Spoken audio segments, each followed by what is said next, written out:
Can you speak to the Mark Yusko interview with Kitco News on August 10th, timestamp 23 minutes in, where Mark is asked a question that he had not considered before, and it gives him pause.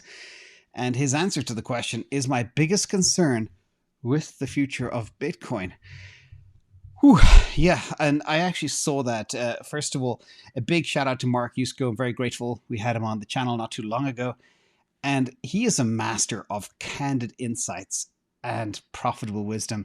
I love his straightforward approach, and he keeps me engaged for hours and hours and hours. And no matter what he's talking about, it's going to be unfiltered, it's going to be raw, and it's going to be pretty much on the money. So big thank you to Mark.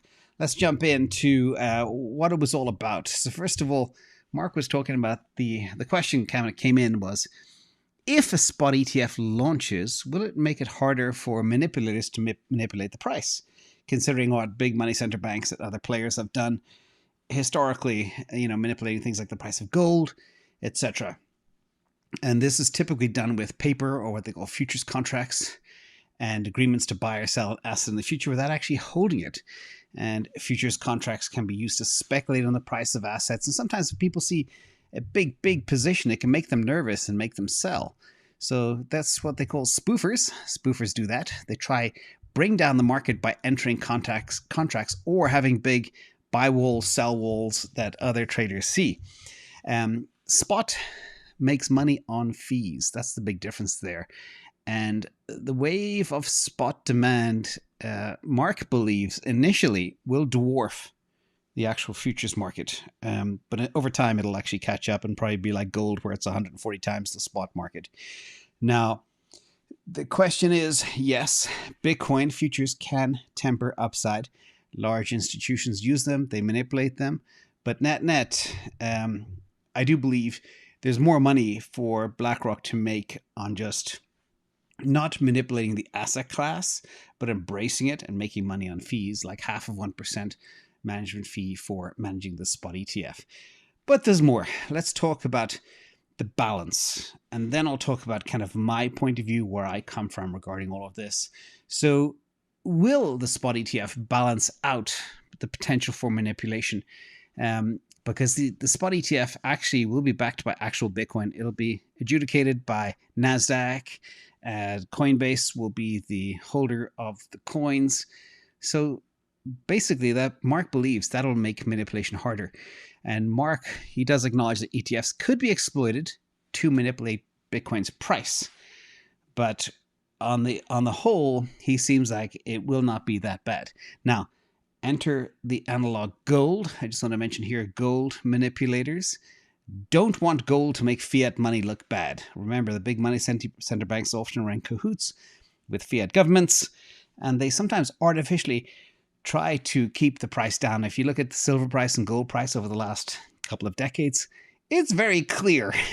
So if you take the actual price action on gold over the last 11, 12 years, it's horrific. Now, there's also 100 to 40 to 1 ratio of paper to spot.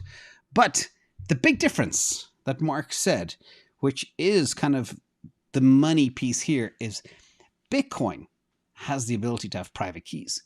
Who knows what's in vaults, what's in, what is it called, Fort Knox and all these other places around the world. Is there anything even in there? Who knows? You can't check like you can with Bitcoin. And this is what makes it extremely different. Now, my thoughts on this whole thing are as follows, because I've been thinking about it for a very long time.